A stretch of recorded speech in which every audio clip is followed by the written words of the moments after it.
semua, jadi kita dari dua. Sekarang kita udah ada di dalam Museum Monas. Di sini ada Keira, ada Jasmina, ada Alden, ada Kenan, di belakangnya ada Empe, ada Gusta. Jadi ikutin terus keseruan kita di Monas.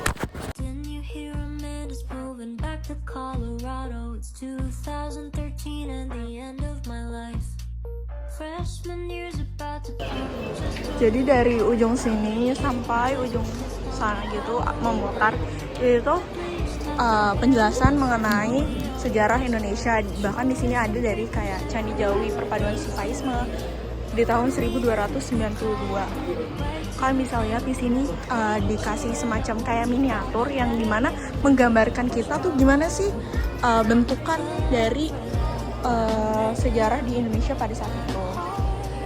Dan di sini juga udah disertain the translate in English, karena di sini juga nggak cuman pengunjung dari secara nasional, tapi secara internasional pun banyak.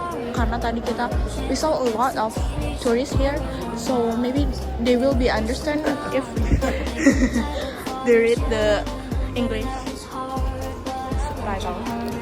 You guys can see there's a lot of miniature, or I don't know how we call it in English, but it feels like a representation the real of the history. And also, jadi di section ini tuh udah masuk ke abad ke-19, yang dimana ini terjadinya perang Diponegoro pada tahun 1825 sampai 1830. Di sini kalian bisa lihat penjelasan singkat mengenai perang Diponegoro. Bahkan di sini juga udah disediain bahasa Inggrisnya. Di sini ada perang Imam Bonjol. Di sini masuk ke abad ke-19. Kita lanjut lagi sampai ke sana.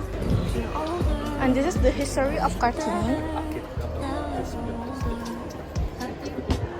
Jadi Kartini di tahun 1879 sampai 1904. Ini kalian bisa lihat delegasinya Kartini pada saat itu seperti apa.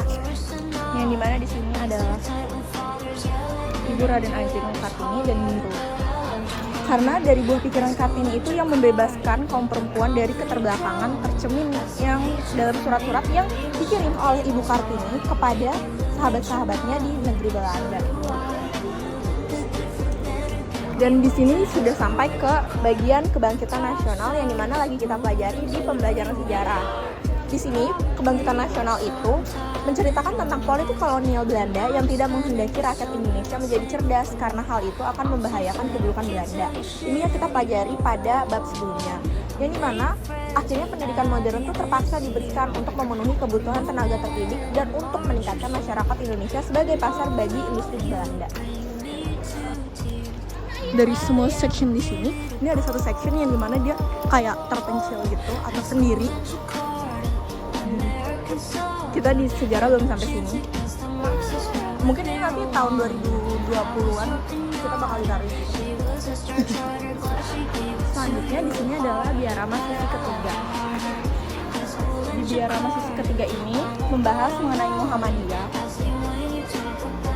Kita juga pelajarin ini di bab sebelumnya, yang dimana pada saat itu keadaan masyarakat Islam sangat menyedihkan karena agama Islam telah banyak bercampur dengan berbagai ajaran yang bukan berasal dari Quran dan Hadis.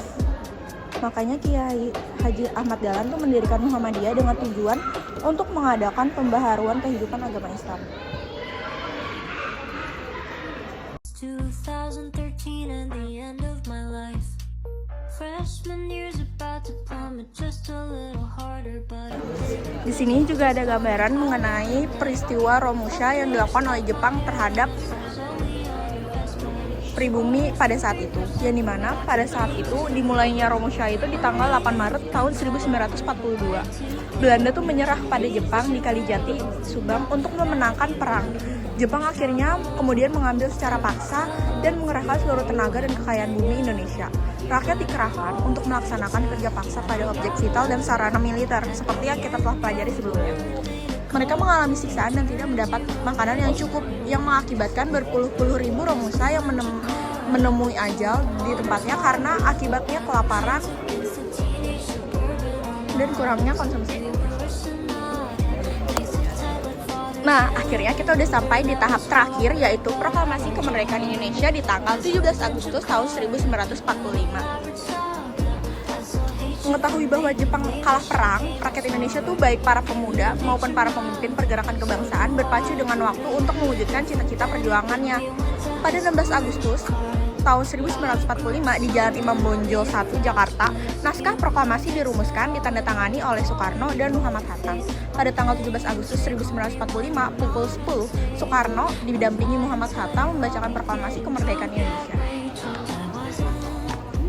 Ya, akhirnya kita merdeka. Nih guys.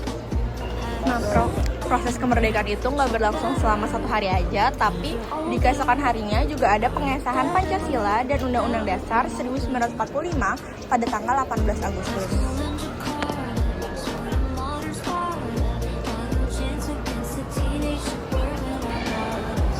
Halo semuanya.